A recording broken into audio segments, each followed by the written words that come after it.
Shalom, shalom, shalom, shalom, shalom. Shalom à tout le monde, shalom à tout le monde, gloire à Jésus. Bonsoir, bonsoir, bonsoir à tous. Bonsoir à tous. Gloire à Jésus. Bonsoir à tout le monde, bonsoir à tout le monde. Je vous salue au nom de notre Seigneur Jésus-Christ. Aussi merveilleux de t'approcher. Je m'abreuve au milieu de tes rochers. Breuve au milieu de tes rochers. Je viens m'accrocher loin de tout péché. Je viens m'accrocher Alléluia. loin de tout péché devant la tâche. Le torrent de vie ne peut sécher. Le torrent de vie ne peut sécher. Gloire à Jésus. Merci Seigneur, merci Jésus, merci Jésus. Merci Seigneur pour ta grâce, merci Jésus pour ta bonté. Merci Jésus pour l'excellence, merci Jésus pour les privilèges que tu as réservés à nous qui sommes nés d'eau d'esprit. Seigneur, je viens encore une fois à cet instant où nous voulons manger au Père de gloire, Yahweh, sur ta table sainte, ô Seigneur. Je viens te recommander ces moments entre tes saintes mains.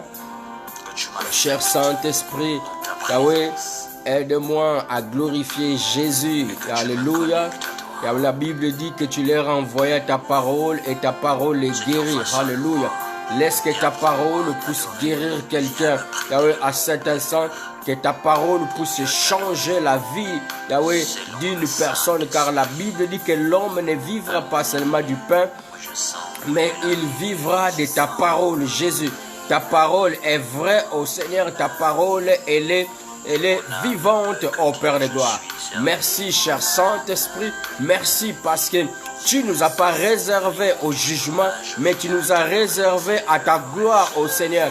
Je viens encore une fois m'approcher au devant de ton trône, ô Père de gloire. Je viens encore une fois élever ton nom, Jésus. Toi l'unique et le véritable. Toi qui as décidé de quitter les ciels et tu es venu sur la terre afin que réellement nous puissions recevoir la vie de Dieu en nous.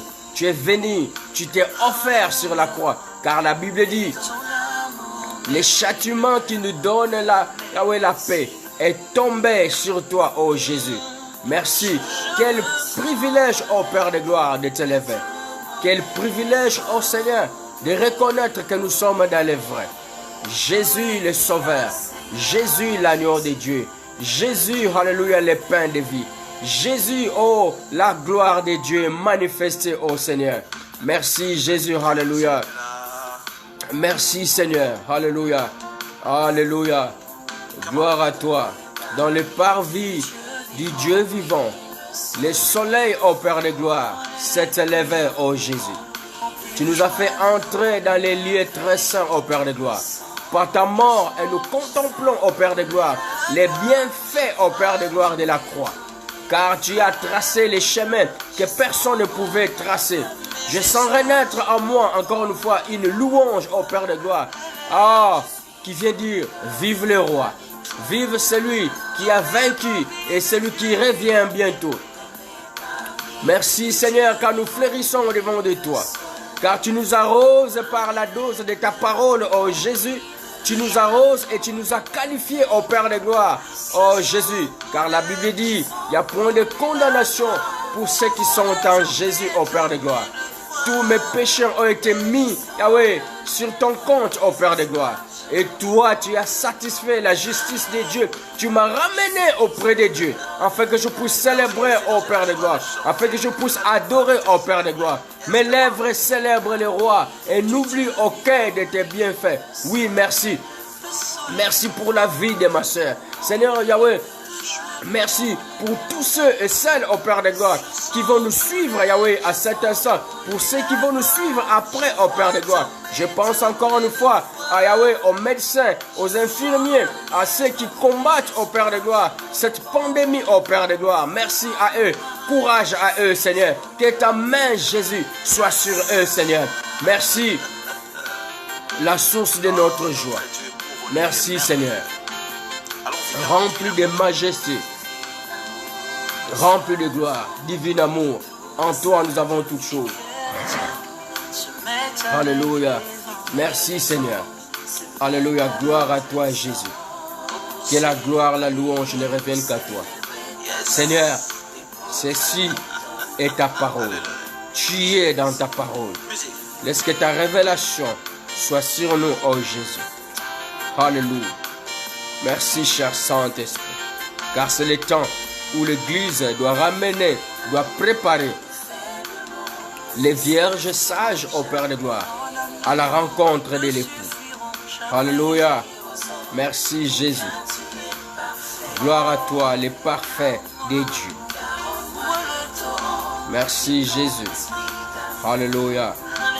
Resakatariabo sakalangayanga baba. Lupraisa ketirus kenteis. Maskenterebela sakalanga spontaria. Merci, Jésus. Divin amour, Seigneur. Le parfait de Dieu répandu dans la vie des saints. Merci, Jésus. Le pain de vie, c'est toi. Alléluia. Merci, l'agneau de Dieu. Gloire et louange à toi, Jésus. Sois béni, sois magnifié, Jésus. Merci encore une fois pour la vie que tu nous accordes. Merci pour ta grâce. Merci pour ta bonté. Je pense à cet instant à l'orphelin et je pense, Yahweh, à la veuve, Seigneur. Que ta main soit sur eux, sur ceux qui pleurent et ceux qui gémissent au Congo, oh Seigneur. Alléluia. Merci, Jésus. Que ta main, que ta droite soit sur, Yahweh, ton peuple, oh Seigneur. Que la gloire, la louange ne revienne qu'à toi. À ton nom, Jésus, j'ai ainsi prié. Gloire à toi, Seigneur Jésus-Christ. Alléluia. Merci, Jésus. Lève tes mains tous ensemble, je vais demeurer. Alléluia. Allons-y, comment. Demeurer ta présence, prosterné. Je veux demeurer ta présence et prosterné. Caché, je veux demeurer. Alléluia. Prosterné. Alléluia. Merci, Jésus. C'était votre émission La Réponse au moment de mon cœur. Alléluia, alléluia, alléluia, alléluia, alléluia. Vive le roi des rois Jésus-Christ, les triomphateurs de l'Armageddon. Alléluia, merci cher Saint-Esprit. Shalom encore une fois, c'est encore une fois votre bien-aimé, le prophète Pierre qui est là. Alors, nous allons commencer. Gloire à Jésus. Aujourd'hui, c'est encore un grand privilège de me retrouver au devant de vous. Merci de me recevoir dans vos maisons. Merci de me permettre encore une fois de partager encore une fois ces enseignements prophétiques concernant les jugements du grand trône. Alors, nous allons commencer, nous prenons nos Bibles, soyons comme les chrétiens de Béret. Nous sommes dans Apocalypse 20. Excusez-moi. Gloire à Jésus. Nous sommes dans le livre d'Apocalypse 20. Apocalypse 20, nous lisons au nom de notre Seigneur Jésus-Christ. Nous allons commencer à partir du verset 10.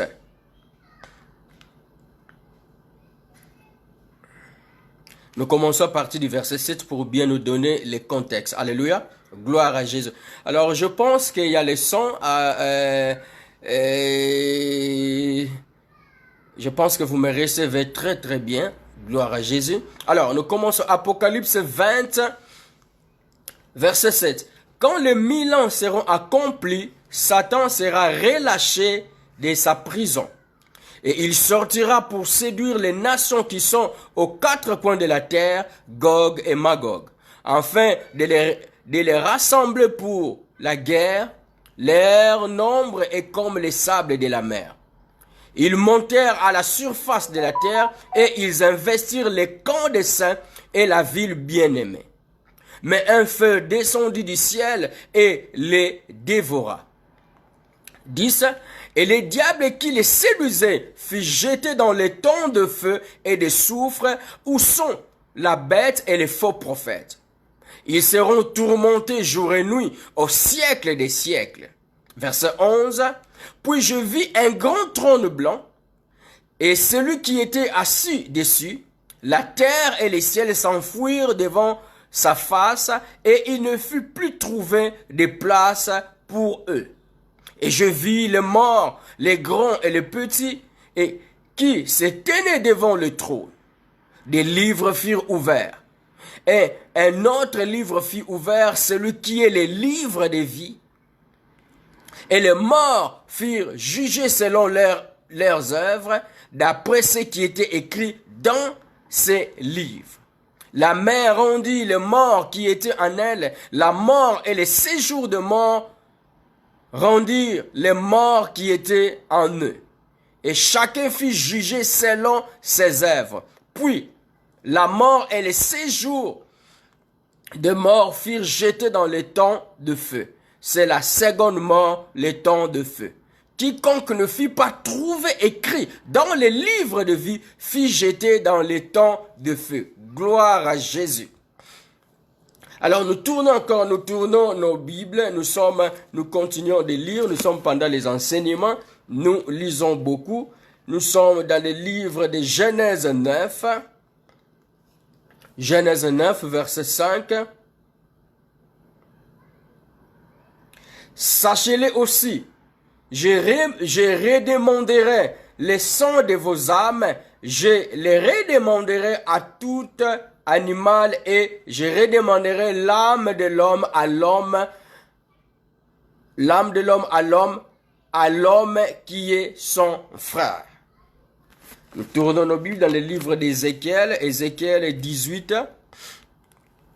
Ézéchiel 18,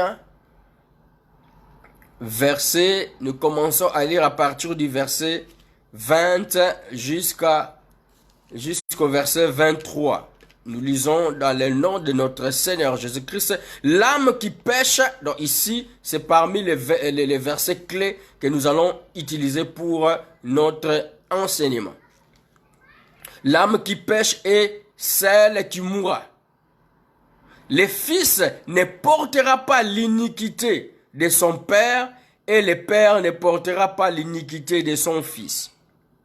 La justice du juste sera sur lui et la méchanceté du méchant sera sur lui. Alléluia, gloire à Jésus. Ézéchiel, toujours Ézéchiel 18, verset 2. La Bible tente de dire: la parole de l'Éternel me fit adresser en ces mots. Pourquoi dites-vous ces proverbes dans les pays d'Israël? Les pères ont mangé les raisins verts et les dents des enfants ont été agacés. Gloire à Jésus. Vous pouvez prendre à la maison, donc vous pouvez noter. Donc nous allons partager sur Ézéchiel 18, verset 20 à 23. Nous allons partager aussi, nous allons lire comme référence Genèse 9, verset 5. Vous prendrez aussi Romains 2, verset 6. Nous pouvons prendre Romains rapidement. Romains 2, verset 16. Romains 2, verset 16. Gloire à Jésus. Romains 2, verset 16. Car je n'ai point honte de l'évangile, c'est la puissance de Dieu pour le salut de qui... non, ce n'est pas ça, excusez-moi, désolé. Je suis Romains 2, verset 16. C'est ce qui paraîtra au jour où, selon mon évangile, Dieu jugera par Jésus-Christ les actions secrètes des hommes. Dieu, gloire à Jésus, shalom mon frère Moualim, gloire à Jésus, shalom prophète de Dieu, alléluia, merci Jésus, alléluia. Oui, j'ai dit, nous sommes dans alléluia, shalom prophète Yabantoma, prophète Daniel, soyez bénis. Je ne sais pas s'il y a les sons, si vous me recevez bien, vous pouvez juste taper Amen pour nous aider. Nous sommes dans Romains 2, verset 16. C'est ce qui paraîtra au jour où, selon mon évangile, Dieu jugera par Jésus-Christ les actions secrètes des hommes. Dieu jugera par Jésus-Christ les actions secrètes des hommes. Vous prendrez aussi à la maison Jean 3 verset, dans son verset 16. Vous prendrez aussi 2 Corinthiens 5 à partir de son verset 17 à 19. Nous prenons 2 Corinthiens. Gloire à Jésus. 2 Corinthiens 5.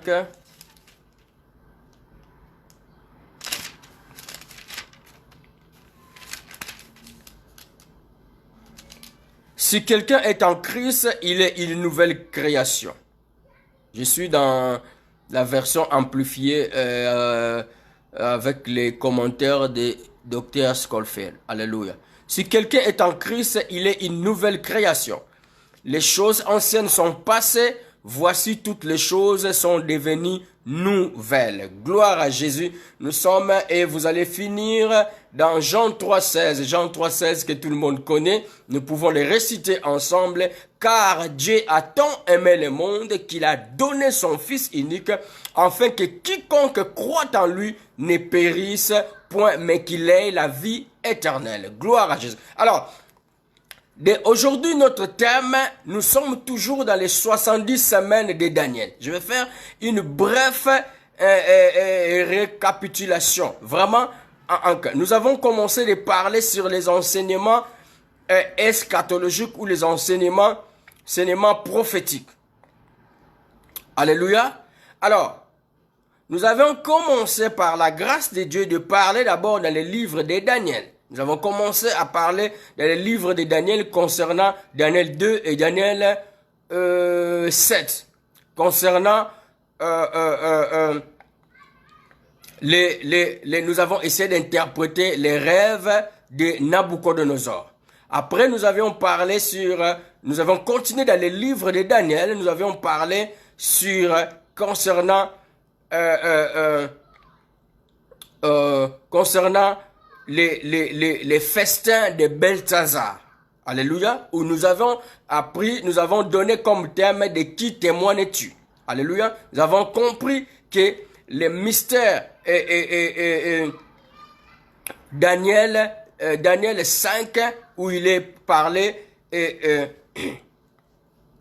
de Méné, de Tekel ou Farsin, ou compter, peser ainsi que diviser. Compter, peser et diviser. Nous avons dit ceci, que Daniel a été introduit par la reine Nitocris dans la salle de la fête. Quand Daniel est entré, il est entré pour prononcer un jugement. Alléluia. Parce que l'écriture était scellée. Nous faisons référence avec Apocalypse 5, qui était digne d'ouvrir les livres de vie et d'en rompre les 7 sceaux. Jésus-Christ, après avoir satisfait aux exigences de Dieu, nous voyons que Jésus-Christ a été souverainement élevé et à cause de ce qu'il a satisfait la justice de Dieu, maintenant Jésus a reçu l'autorité ou il a reçu les habilités d'ouvrir les livres de vie et de faire connaître la révélation qui en contenait. Parce qu'après avoir que les sceaux étaient rompus, par la grâce de Dieu, maintenant, Dieu a fait voir ce qui devait arriver par son serviteur Jean dans l'île de Patmos. Et après, nous avions parlé sur Daniel 9, sur les 70 semaines de Daniel. Nous avons dit ceci. Nous avons dit que par la grâce de Dieu, nous avons essayé d'étaler les événements concernant les livres d'Apocalypse dans les 70 semaines de Daniel. Nous avons dit ceci. Les premières semaines commençaient à partir du roi Artaxerxès. Parce que nous avons dit ceci, selon les calculs prophétiques ou selon les calculs prophétiques ou selon, lorsque nous consultons la chronologie prophétique par rapport aux 70 semaines, la datation qui est proche de l'exactitude, c'est ce qui concerne le roi Artaxerxès. Parce que nous avons 3 décrets, nous avons dit concernant les 70 semaines ou concernant la rentrée des enfants d'Israël à Jérusalem. Nous avons dit que concernant les décrets de Darius, Cyrus, ainsi que les décrets du roi Artaxerxès, vous pouvez prendre les livres de Néhémie et Esdras. Alléluia. Alors, nous avons dit à partir du roi Artaxerxès jusqu'à la construction du deuxième temple avec Hérode le Grand, et jusqu'à la naissance de Jésus-Christ, jusqu'à sa mort, ainsi que dans son ascension, nous avons dit que c'était le mystère des 69 semaines. Nous avons dit ceci, que les premières semaines, les 69e semaines de Daniel, sur les 70, les 69 semaines de Daniel cachaient le mystère de la grâce pour le salut. Ésaïe 61, Luc 17, 19. Dans Ésaïe 61, nous avons dit que la Bible dit que l'Esprit de l'Éternel est sur moi parce qu'il m'a oint pour annoncer la bonne nouvelle. Alléluia. Et pour guérir les malades. Et puis, je paraphrase, il descend, il prononce aussi les mots jugement. Alléluia. Mais nous voyons que lorsque Jésus-Christ est entré dans le temple pour lire le rouleau, dans le livre de Luc 4, 17, 19, Jésus-Christ est entré pour accomplir les Écritures. Il a ouvert le rouleau, il a dit que cette écriture est accomplie maintenant. Ça veut dire, Jésus-Christ en lisant, il a dit, l'Esprit du Seigneur est sur moi, je paraphrase, parce qu'il m'a oint pour annoncer la bonne nouvelle, pour guérir les malades. Alléluia. Mais Jésus n'a pas lu les jugements. Pourquoi il n'a pas lu les jugements? Parce que d'après ce que Jean 1 verset 29 est entendu, Jean en voyant Jésus-Christ venir, il a dit, voici l'agneau de Dieu qui ôte les péchés du monde. Nous avons dit ceci, que les mystères concernant les 69e semaine de Daniel cachaient le mystère de la grâce pour le salut. Parce que c'est Jésus qui nous a fait entrer dans une année de grâce pour le salut. Alléluia, sanctionné par la croix. Nous avons dit ceci, que sur la croix, c'est Jésus lui-même qui a donné naissance à l'église sur la croix. Nous disons que lorsqu'une mère accouche, il y a 2 éléments qui sortent d'une mère, il y a le sang ainsi que l'eau.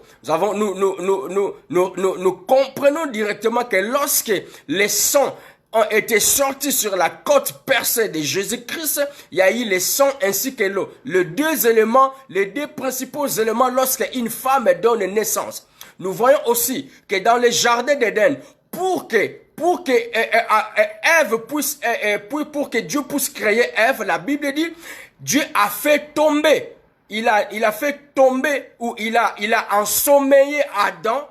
Et à la Bible, elle a ensommeillé Adam et de sa côte est sortie Ève. Nous voyons aussi sur la croix, Jésus-Christ, après avoir soupiré, Jésus-Christ est mort. Lorsque Jésus-Christ est mort, c'était le mystère de la naissance de la femme, de la naissance de la femme ou de la naissance de l'église. Nous voyons aussi Adam, lorsque Adam était mort, lorsque Adam s'est endormi, dormi, c'est dans le contexte de mourir, Adam a donné naissance à une femme. Jésus-Christ meurt sur la croix, il donne naissance à l'église, matérialisée dans Acte 2 avec les disciples.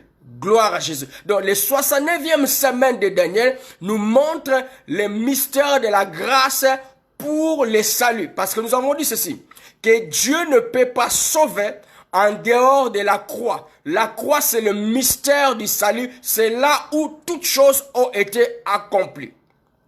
Gloire à Jésus. Alors, nous avons dit ceci, que lorsque Jésus-Christ meurt, il nous fait entrer dans une année de grâce pour les saluts. Alors, nous avons dit ceci. Concernant maintenant l'ouverture des sceaux, nous sommes au premier et au deuxième sceau. Au premier sceau, nous sommes dans Apocalypse 6. Ici, je suis en train de faire un grand résumé rapide pour nous faire entrer dans ce que nous allons parler. Apocalypse 6, l'ouverture du premier sceau. L'ouverture du premier sceau, on fait mention d'une personne qui est montée sur le cheval. Cette personne qui est montée sur le cheval a une arc et il a une couronne sur sa tête. Et il est tenté de chevaucher un cheval blanc. Nous avons dit ceci, que dans les temps anciens, ce sont les aristocrates qui montaient sur des chevaux blancs. Alléluia. Parce que il y a double interprétation concernant cette personnalité qui est montée sur le cheval blanc. D'autres personnes disent que c'est Jésus parce qu'on est en train de dire il est venu pour vaincre et il a vaincu. Alléluia. Alors lorsque nous comparons Apocalypse 6 dans l'ouverture du premier sceau, nous voyons que cette personnalité ou cet personnage-là ne peut pas être Jésus. En accord avec Apocalypse 19. La personne qui est sur le cheval blanc dans Apocalypse 6, dans l'ouverture du premier sceau, c'est Satan qui se déguise en ange de lumière. Parce que nous avons dit ceci, Jésus-Christ dès sa venue pendant ces 3 ans de ministère, Jésus n'avait jamais revêtu de couronne de gloire. Au contraire, lorsqu'il a été fouetté sur la croix, on lui a mis une couronne d'épines. Gloire à Jésus. Et le mystère de l'arc dans les temps anciens, dans les volets prophétiques, nous montre la guerre. Dans les temps anciens, ils utilisaient les arcs. Mais dans les volets prophétiques, nous avons compris que c'est le mystère de Jérémie 9, verset 3. Il lance des paroles de séduction en forme d'arc. Alléluia. Ce sont des paroles de séduction. Parce que le mystère de Satan, maintenant, son plus grand combat, c'est de nous séduire. C'est de prendre ce que Dieu a mis en nous. Voilà pourquoi vous voyez que lorsque Satan est venu séduire Job, Satan, il s'était pas intéressé même quand il a commencé à frapper Job en prenant tous ses biens. La finalité de l'attaque du diable dans nos vies de chaque jour, ce n'est pas les biens matériels, mais c'est notre foi. Alléluia. Car sans la foi, il est impossible d'être agréable à Dieu. Gloire à Jésus. Nous disons aussi que dans les jardins d'Éden, lorsque Satan est venu, nous voyons que les matières premières étaient encore dans leur état brut. Satan ne s'est pas précipité, il ne s'est pas intéressé aux diamants ainsi qu'à toutes ces choses. Il s'est intéressé à la parole que Dieu avait donnée à Adam et Ève. Donc, nous avons continué dans l'ouverture du deuxième sceau. L'ouverture du deuxième sceau, nous avons vu que c'était le mystère, encore une fois, cache le mystère de la séduction qui continue, où nous voyons la guerre et toutes ces choses-là. Nous avons dit ceci, que pendant ce temps ici, le diable se cache derrière des grandes personnalités. Il se cache derrière les politiciens ainsi que derrière les faux prophètes. Derrière les politiciens, au travers des politiciens, le diable est capable de massacrer des milliers de personnes. Amen. Au travers des hommes de Dieu, les hommes de Dieu, c'est eux qui font entrer les mauvaises doctrines dans l'église. Matthieu 24, Matthieu 21. Alléluia. Donc présentement, le diable ne se montre pas encore dans sa chair, mais il agit au travers des faux hommes de Dieu, ainsi qu'au travers des politiciens. Au travers des politiciens, les politiciens, c'est eux qui font engager les gens dans des guerres meurtrières, comme nous voyons au Congo, comme nous avons vu vers les années 1900. Nous voyons le roi des Belges, Léopold II, qui est allé massacrer les Congolais, où il a coupé plus de 10 millions de personnes les bras pour les caoutchoucs. Nous voyons aussi la guerre en République démocratique du Congo, une guerre injuste. Ça fait 20 ans où nous voyons que l'ONU est incapable de mettre la paix. Parce que comme je le dis souvent, que le but de l'ONU, ce n'est pas de mettre la paix dans le monde. Alléluia. Parce que nous voyons dans les répertoires de l'ONU, l'ONU n'a jamais apporté aucune paix nulle part. L'ONU, lorsqu'il intervient pour ses propres biens, il intervient pour piller, il intervient au travers de l'OMS, au travers de Croix-Rouge. L'ONU là est là pour piller, pour faire des désordres et des massacres. Nous avons vu aussi que vers 1095 à 1099, le pape Urbain II, il a engagé un chevalier nommé Godefroy de Bouillon. Il est allé massacrer plus de 70 000 juifs ainsi que musulmans à la terre sainte ou la guerre sainte pour chercher la crâne sainte. Donc, nous voyons que au travers des politiciens et au travers des faux prophètes, Satan agit pour séduire et pour tuer beaucoup de personnes. L'ouverture du deuxième sceau. Alors, nous avons parlé de l'ouverture du troisième sceau. Dans l'ouverture du troisième sceau, nous avons dit que le troisième sceau cachait le mystère du partage, le mystère de l'enlèvement. Alléluia. J'essaie vraiment de courir après le temps. Donc, le mystère de l'enlèvement. Dès que le partage va se faire, comme nous avons dit, dans les volets prophétiques, le monde est considéré comme un champ de Dieu. Matthieu 13, verset 24. Le monde est un champ de Dieu où Dieu a sémé l'église et le malin est venu aussi s'aimer par l'image du bleu. Alléluia. Par l'image du bleu. Alléluia. Gloire à Jésus. Alors, par l'image du bleu, le bleu, regardons ça vite. Matthieu 13, verset 24.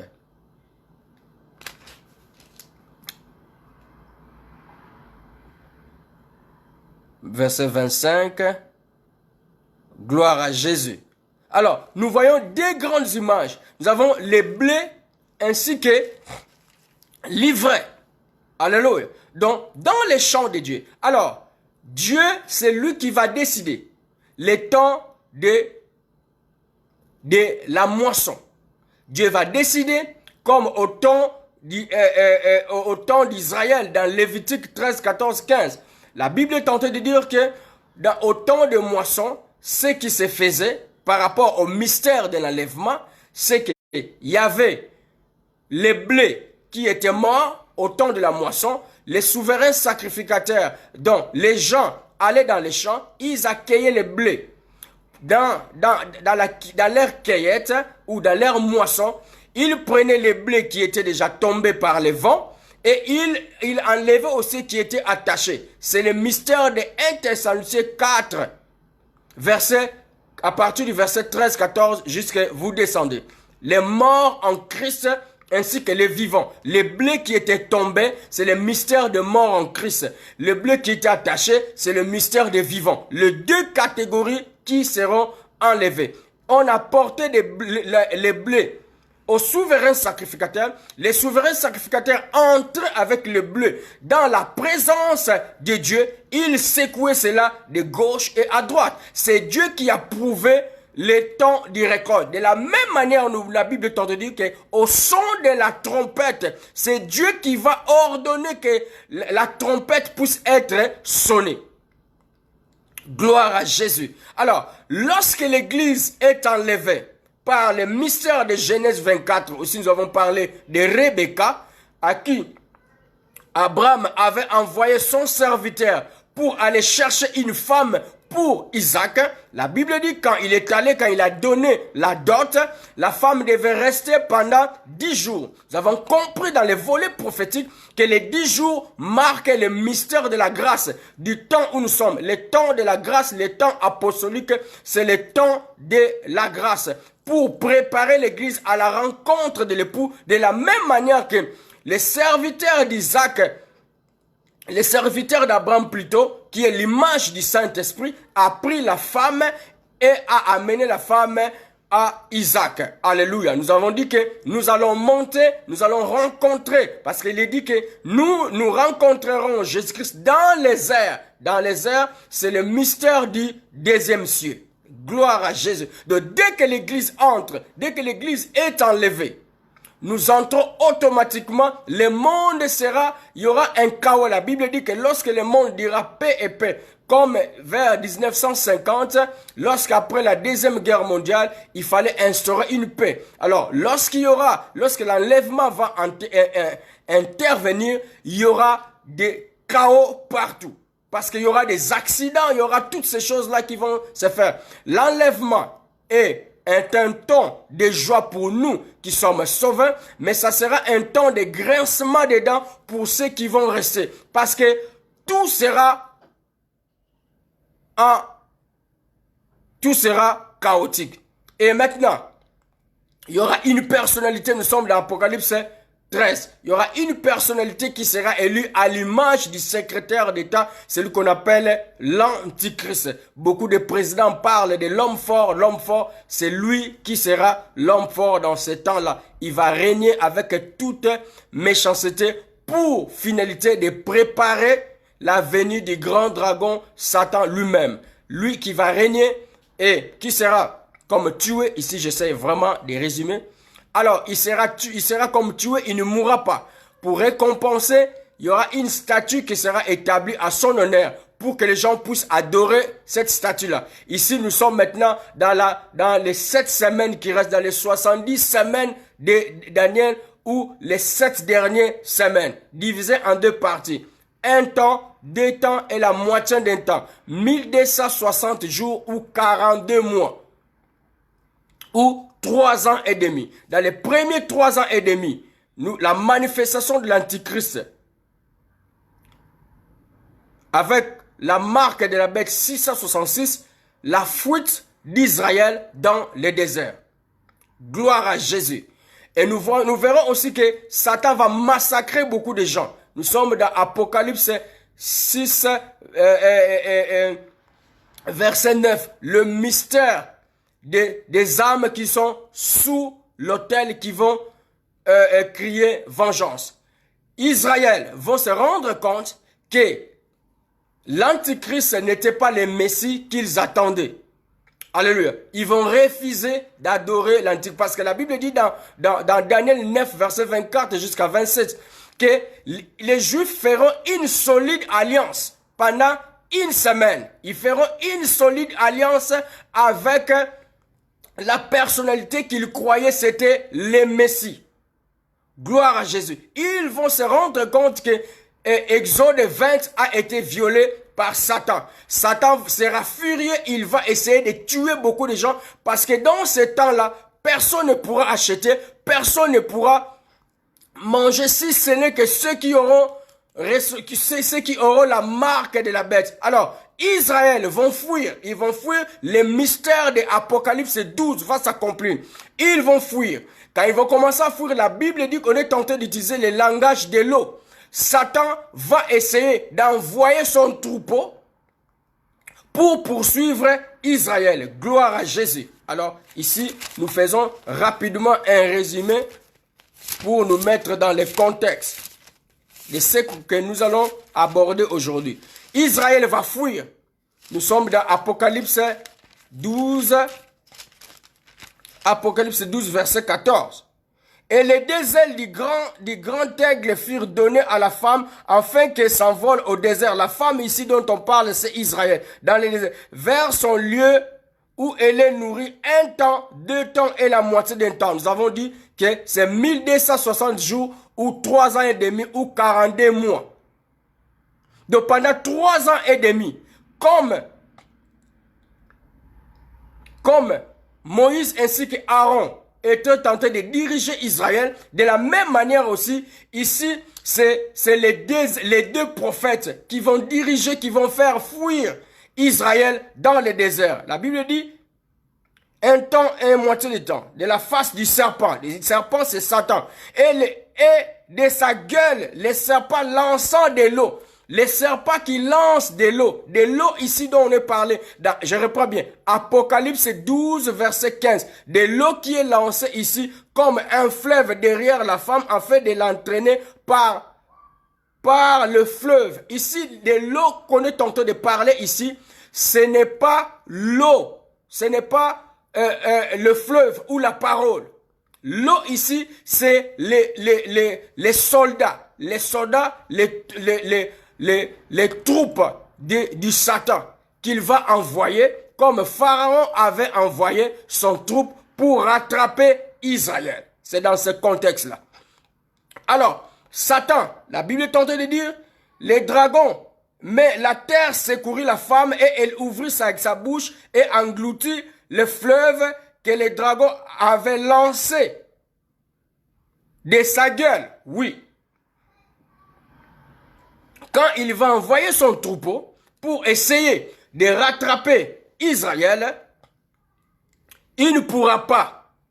Parce que Dieu va ouvrir la terre et la terre va engloutir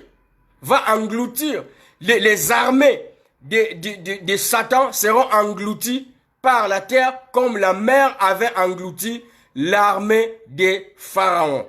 Gloire à Jésus. Et quand la Bible dit, Satan sera rempli de fureur. Il va retourner et il va faire des massacres. C'est là où nous avons dit, va intervenir l'Armageddon. L'Armageddon, nous avons dit pourquoi il y aura l'Armageddon. Parce que Satan doit venger les âmes qui sont sous l'autel. Ça veut dire que Satan ne doit pas rester impuni. Alléluia. L'Armageddon va venir, Jésus-Christ va venir. Dans Apocalypse 16, verset 12, Apocalypse 16, verset 12, on parle, et le 6e verset la coupe sur les grands fleuves, l'Euphrate et son otarie, pour préparer la voie aux rois qui viennent de l'Orient. Nous avons vraiment suffisamment expliqué cela. Vous pouvez aller continuer à voir nos vidéos. Alors, après les ravages de Satan, Satan va tuer beaucoup de gens. C'est là qui va provoquer l'Armageddon. Nous avons dit pourquoi il y aura l'Armageddon, parce que Satan ne peut pas rester impuni. Jésus-Christ va revenir, le retour de Jésus-Christ. Le retour de Jésus-Christ est différent de l'enlèvement. Dans l'enlèvement, nous montons, nous rencontrons Jésus. Dans le retour de Christ, nous revenons avec le Christ. Pour l'écrasement, Jésus-Christ pose ses pieds sur le mont des Oliviers. Nous avons déjà expliqué cela. Satan sera lié pendant 1000 ans. La reine du millénium, Jésus va régner sur la terre avec nous par rapport au mystère du 7e fête de l'Éternel, la fête des campements. Nous avons vraiment suffisamment parlé de cela. Alors, la Bible est en train de dire, après Satan, après avoir été lié, Satan sera relâché après 1000 ans. Nous avons parlé aussi de l'enlèvement. nous avons parlé de 3 ans et demi, des 70 semaines de Daniel. Dans les 70 semaines, nous avons parlé de 3 ans et demi. Nous avons parlé de l'Antichrist. Nous avons parlé de la marque de la bête, de la fuite des enfants d'Israël. Nous avons mis pendant les 3 ans et demi. Nous avions parlé des 7 trompettes qui vont sonner les 7 trompettes. Nous avons dit que ce sont les 2 témoins qui vont sonner les 7 trompettes. Les trompettes, ce ne sont pas des trompettes en forme de fanfare, mais ce sont des messages. Gloire à Jésus. Après ces 7e trompette, nous avons parlé de l'ouverture des 7 coupes. Les derniers 7 coupes de la colère de Dieu. Les 6e coupe de Dieu, nous avons dit, c'est le mystère de l'Armageddon. Nous avons parlé de l'Armageddon. Après l'Armageddon, nous avions essayé de parler du millénium. Les règnes de paix. Nous avons dit que Jésus-Christ régnera. Nous allons régner. Nous serons sur la terre dans les tentes par rapport au mystère des campements. Alléluia. Après, la Bible dit, Satan est lié, il sera délié, il sera libéré il va essayer d'attaquer la ville bien-aimée. Ce n'est pas la nouvelle Jérusalem, la ville bien-aimée qui sera construite, alléluia, où l'image de la tente d'assignation. Nous avons les 11 qui entouraient et seulement les Lévites qui étaient tout proches de la tente d'assignation. Et nous avons vu aussi que la Bible dit qu'il y aura le feu de l'Éternel qui va descendre, qui va écraser Gog et Magog. Nous avons dit que Gog et Magog étaient l'image de Satan. Alléluia. Gog et Magog c'est l'image de Satan dans sa phase finale. Gloire à Jésus. Alors, aujourd'hui, nous parlons de les jugements du grand trône blanc.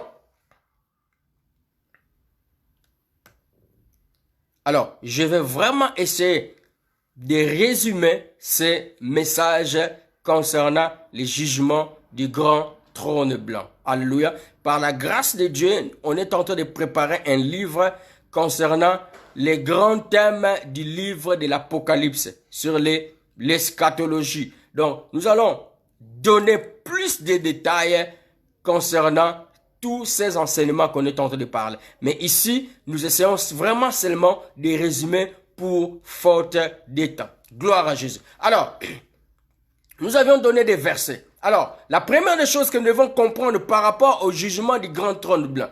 Alors, pourquoi il y aura jugement? 1. Il y aura jugement par rapport à Romains 6, verset 23. Les salaires du péché, c'est la mort, et les dons de Dieu, c'est la vie éternelle. Si tu crois, par la nouvelle naissance, tous tes péchés seront mis dans les comptes de Jésus par la justification, libérée par le paiement d'un prix. 2. Pourquoi il y aura jugement? La Bible est tentée de dire, excusez-moi, tous ont péché, sont privés de la gloire de Dieu. Donc, tous ceux qui ont refusé le salut gratuit de Dieu par Jésus-Christ, d'après Éphésiens 2, 5 à 8, Romains 3, 23, 24, 2 Corinthiens 5, 17, seront privés de la gloire de Dieu qui est la vie éternelle dans le paradis. Ils seront à l'image d'Adam après sa chute.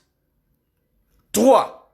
Pourquoi il y aura jugement? Ici, je donne d'abord les raisons pourquoi il doit y avoir jugement. Troisième chose, pourquoi il y aura jugement? La présomption d'innocence prendra fin. Parce que l'âme ou la conscience sera découverte nue comme un verre de cristal. Apocalypse 4. Genèse 9, verset 5. Tout sera clair comme dans un film à 3D, devant le trône de sa sainteté. Ici,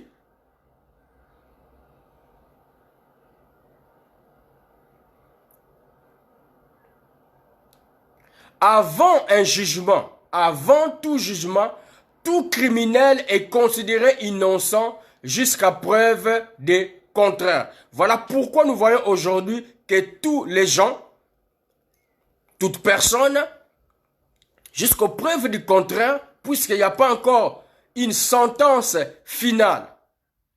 Il n'y a pas encore jugement, les jugements derniers. Donc, nous allons expliquer cela. Donc, tout le monde est comme présumé innocent. Donc, pourquoi il y aura jugement? Nous avons dit d'abord que, parce que Romains 6, verset 23 dit ceci clairement. Tous les salaires du péché, c'est la mort. Donc, tout celui qui n'a pas accepté le Christ ou qui ne va pas accepter le Christ, si l'enlèvement intervient maintenant et nous partons, il va passer dans la grande tribulation. Et jusqu'à la fin, il sera jugé. Nous allons parler de cela. La deuxième des choses, que tous ont péché, sont privés de la gloire de Dieu. Donc, tout celui qui n'est pas né de nouveau, né d'eau et d'esprit, est automatiquement privé de la gloire de Dieu. Nous allons développer cela. Donc, la troisième des choses, pourquoi il y aura jugement? Parce que présentement, nous vivons encore dans une époque où nous disons il y a présomption d'innocence. Donc, tout le monde peut se donner des raisons de faire tout ce qu'il est tenté de faire. Parce que la Bible dit qu'ils se croiront intelligents, or ils sont devenus fous. Or, pendant les jugements derniers, les jugements du grand trône blanc, tous, nous allons comparaître devant Dieu. La Bible tente dit dans Apocalypse 4, donc tout ce que l'homme a fait sera comme dans un film 3D. Donc ça sera à découvert, ça sera comme un film à 3 dimensions. Nous allons développer cela.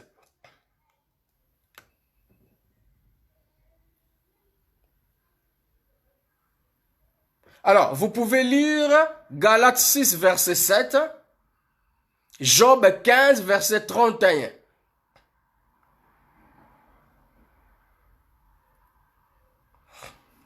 Gloire à Jésus.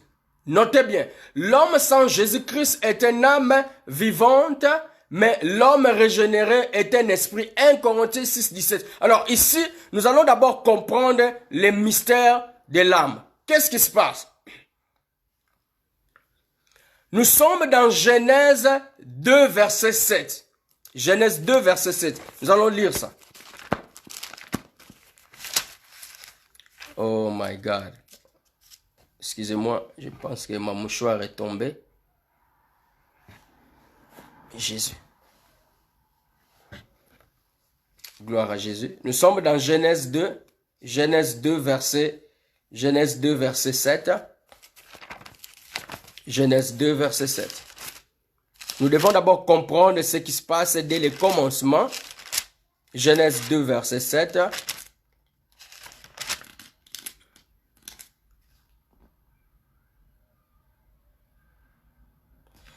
L'Éternel Dieu forma l'homme de la poussière de la terre. Il souffla dans ses narines un souffle de vie et l'homme devint une âme vivante.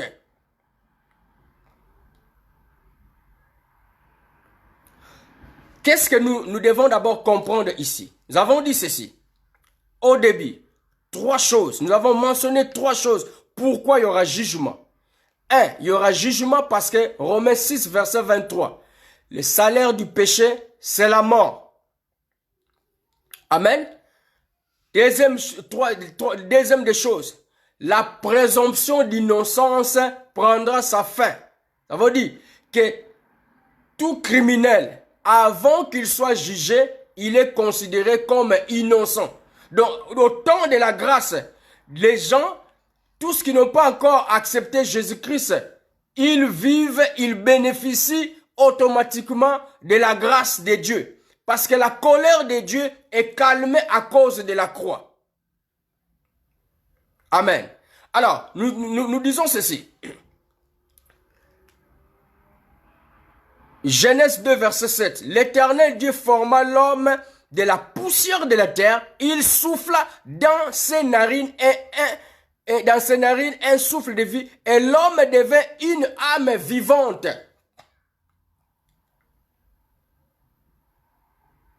Donc, il y a quelque chose de très important que nous allons d'abord comprendre. Que tout homme qui a été créé par Dieu, tout homme qui a été créé par Dieu, il a un corps et il a une âme. La Bible tente de dire, en réalité, dans l'homme, c'est l'esprit. L'esprit de Dieu dont il est parlé, ce n'est pas le Saint-Esprit, mais c'est l'âme de Dieu. Dieu a mis son âme dans l'homme. Quand il a soufflé, cela signifie que Dieu a mis les éléments vitaux dans l'homme pour que l'homme puisse être un être vivant. Ça, c'est quelque chose d'abord de très important. Toute personne, même les bêtes, les animaux, ils ont dans la forêt, les chercheurs disent aussi que même les arbres et les animaux, ils ont des âmes. Ils vivent aussi, une plante vit aussi. Amen. Une plante vit et des bêtes aussi, les animaux ont aussi une âme. Alors, nous avons compris ceci. Lorsque Dieu a soufflé dans l'homme, il a mis l'âme dans l'homme. L'homme, quand Dieu a créé l'homme, dans la première position, l'homme avait seulement le corps ainsi que l'âme. Il a soufflé, il a mis l'âme dans l'homme pour être une âme vivante. Gloire à Jésus. Alors, lorsque maintenant quelqu'un né d'eau et d'esprit, d'après le mystère de 1 Corinthiens 6, verset 17, la Bible dit, si quelqu'un, celui qui s'attache au Seigneur, est avec lui un seul esprit. Maintenant, pour recevoir le Saint-Esprit, il faut naître d'eau et d'esprit. Tout celui qui n'a pas Jésus-Christ, il a seulement le corps, il a seulement l'âme ou l'esprit de Dieu. Parce que le souffle que Dieu a soufflé dans l'homme, c'est, il a mis son esprit dans l'homme, ou il a mis l'âme dans l'homme, ou il a mis la vie dans l'homme. Mais pour maintenant recevoir le Saint-Esprit, pour que l'homme puisse avoir le corps, âme et esprit, il faut naître d'eau et d'esprit.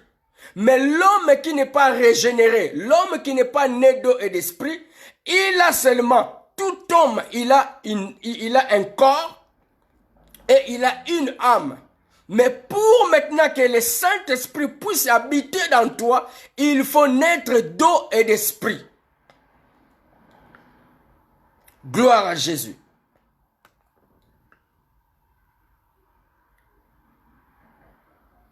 Parce que c'est que nous devons comprendre ceci. Que les bêtes ou les animaux, ils ont aussi une âme. Mais ils n'ont pas une âme qui peut recevoir le Saint-Esprit. Parce que quand Jésus-Christ est venu mourir seulement pour les humains. Et la science ne prouve pas qu'on peut transfuser le sang d'une bête à une personne. Voilà pourquoi nous allons comprendre que quand Jésus-Christ est venu, parce que dans l'ancienne alliance, qu'est-ce qui se faisait? C'est que au jour de l'expiation, pour expier les péchés de l'homme, dans Lévitique 17, verset 11, c'est que on égorgeait. Amen. On égorgeait les bêtes. Et nous voyons, la Bible dit que les péchés des bêtes ne pouvaient pas réellement ramener l'homme dans la justice de Dieu. C'était en train de couvrir. Voilà pourquoi nous voyons que dans Lévitique 17, verset 11, au jour de l'expiation, on a porté les brebis de l'Éternel ainsi que les brebis appelées Azazel. Les brebis de l'Éternel étaient égorgées, ou plutôt les brebis de l'Éternel ont transféré les péchés d'Israël dans les brebis d'Azazel par la prière d'imprécation et ont laissé partir les brebis d'Azazel dans le désert pour toujours. L'image de Jésus-Christ qui a porté nos péchés pour toujours. Alléluia. Les brebis ne revenaient plus, partaient dans le désert. De la même manière que si nos péchés sont mis sur les comptes de Jésus-Christ. Alors, nous comprenons que lorsque les brebis de l'Éternel est égorgées, le sang est amené, répandu sur la couverture, appelée propitiatoire, pour le pardon du péché d'Israël pour une année renouvelable, un pardon instable, parce que ça devait être renouvelé. Alléluia. Donc ici, nous voulons comprendre que Jésus-Christ est mort sur la croix. Il n'est pas mort pour les bêtes, il est mort pour les hommes. Parce que nous voyons que sur la croix, Jésus-Christ, quand il est mort pour nous sauver. Le sang de Jésus-Christ a coulé pour nous réconcilier avec Dieu.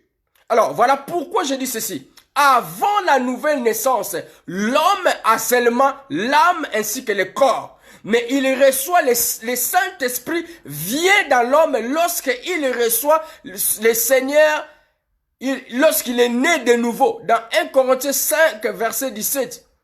Si quelqu'un est en Christ, il devient une nouvelle créature. Toutes choses anciennes sont passées et voici toutes choses sont devenues nouvelles. Gloire à Jésus. Donc ça, nous devrions d'abord comprendre ici ces mystères.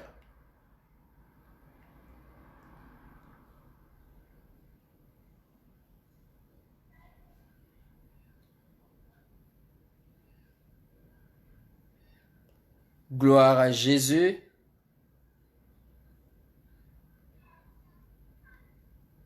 Alors, voilà pourquoi nous constatons ceci. Quand quelqu'un meurt, son corps tombe en lambeaux. Son âme va, soit par rapport à Luc 16, 19 jusqu'à 31, l'histoire de l'homme riche ainsi que Lazare. Ici, j'essaye vraiment de simplifier là comme une sorte d'histoire pour que nous puissions bien comprendre. L'homme Lazare, nous voyons que lorsque l'homme meurt, l'âme de l'homme va soit dans le sein d'Abraham ou selon ce que tu as fait, selon de la manière dont tu as vécu sur la terre.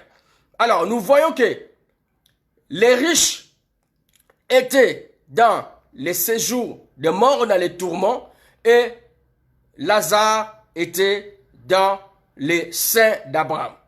Alors, ce que nous devons comprendre ici, quand quelqu'un meurt, quand un chrétien il meurt, son âme est dans les seins d'Abraham, mais son esprit, le Saint-Esprit, parce que nous avons dit, nous faisons d'abord la distinction ici. Quand Dieu a soufflé dans l'homme, le souffle qu'il a mis dans l'homme dans le jardin d'Éden, c'était pas le Saint-Esprit, mais c'était l'âme. Dieu a mis les sens vitaux dans l'homme pour que l'homme puisse recevoir la vie de Dieu. Il est devenu une âme vivante. Mais maintenant, quand quelqu'un s'attache au Seigneur, quand quelqu'un naît d'eau et d'esprit, il devient maintenant un esprit.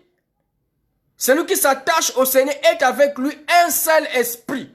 Mais l'homme sans Jésus, c'est une âme vivante. Pourquoi? Dans les jardins d'Éden, Dieu lui-même venait visiter l'homme face à face. Il parlait avec Dieu. Voilà pourquoi vous allez vous rendre compte que dans les ministères prophétiques de Moïse, Dieu, au temps des prophètes, le Saint-Esprit n'habitait pas d'abord dans l'homme. Mais Dieu agissait par rapport à la conscience de l'homme. Donc dans l'âme, nous avons la conscience, les bonnes vertus, ainsi que les libres choix.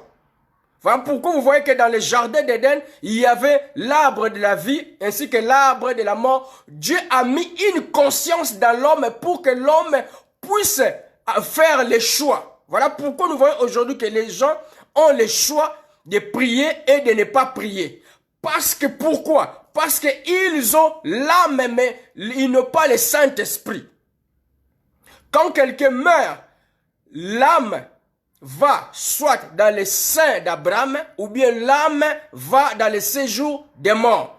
Mais le Saint-Esprit, gloire à Jésus, le Saint-Esprit, vous pouvez lire juste Apocalypse 21, 7 à 8, Apocalypse 29, 10, Romains 6, 23, Romains 3. Luc 23, 24. 1 Thessaloniciens 5, 23. 1 Corinthiens 6, verset 19. Ici, nous venons de comprendre, Dieu souffla dans l'homme son esprit, c'est-à-dire il mit dans l'homme la conscience de faire du bien et éviter le mal. Ce n'est pas le Saint-Esprit. Quand Dieu a soufflé dans l'homme, parce que Dieu lui-même était en train de parler avec l'homme, l'homme n'avait pas besoin que le Saint-Esprit, ou Adam, il n'avait pas besoin du Saint-Esprit. Parce que Dieu lui-même parlait avec lui. Mais quand les hommes ont péché, maintenant, il fallait que Jésus-Christ puisse venir. Et quand nous l'acceptons étant que Seigneur et Sauveur, parce que il est mort physiquement, maintenant il vit en nous au travers du Saint-Esprit. Donc ici, nous devons très bien comprendre, nous devons d'abord saisir ceci parce que on est en train d'acheminer où nous allons comprendre les jugements du grand trône blanc, de quoi il s'agira exactement.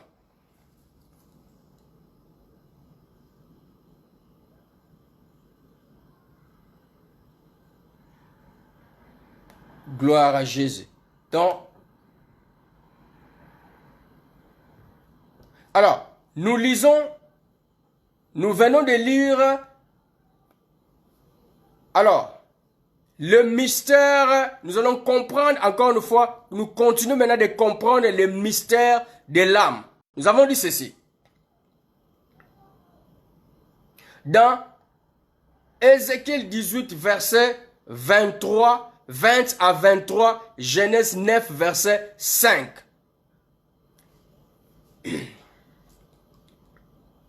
L'âme qui pêche mourra comme Caïn.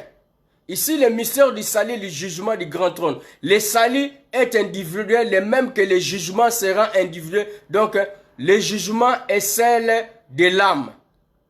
Nous lisons Ézéchiel 20. L'âme qui pêche, c'est celle qui mourra. Le fils ne portera pas l'iniquité de son père et le père ne portera pas l'iniquité de son fils. Gloire. Ézéchiel 18, 20 à 23. Donc, les jugements, lorsqu'on parle les jugements du grand trône, qu'est-ce qui va se faire? C'est que le jugement est par rapport à l'âme. Le jugement va se faire par rapport à l'âme qui sera jugée par rapport aux actions. Parce que dans le premier jugement a été déjà prononcé dans les jardins d'Éden. Nous avons Genèse 2, verset 7. Quand Dieu a jugé l'homme, Dieu a dit que de la terre tu es venu, de la terre tu retourneras. Il y a déjà un jugement final qui a été établi pour l'homme. Tout homme, vouloir ou pas, riche, bon ou méchant, tu dois passer par la mort. C'est la première mort. Voilà pourquoi dans Apocalypse 20, on est en train de parler du second mort qui est le temps de feu. Donc, la Bible est en train de dire, parce que par rapport aux sentences, nous avons, au jugement, nous avons deux grandes choses que nous devons comprendre. C'est que dans Ézéchiel 18, verset 2, la Bible est en train de dire que les parents ont mangé les raisins verts, les dents des enfants sont agacées. Dans l'ancien temps, tout ce que ton père faisait, amen, avait des répercussions sur toi. Voilà pourquoi beaucoup de gens qui aiment parler du lien, ils se basent à partir de ces versets-là. Donc, les parents ont mangé les raisins verts, les dents des enfants sont agacées. Les fautes des parents sont mises sur les comptes des enfants. Mais maintenant, par rapport au jugement, c'est que les jugements, comme le salut est individuel, les jugements derniers, les jugements du grand trône blanc sera aussi individuel. La Bible est en train de dire ceci, que l'âme qui pêche est celle qui mourra. Le fils ne portera pas l'iniquité de son père. Donc, le péché de ton père ne sera pas mis sur ton compte. Chacun va rendre compte de ses actes, de ses actions devant le trône du grand blanc. Le grand trône blanc. Gloire à Jésus.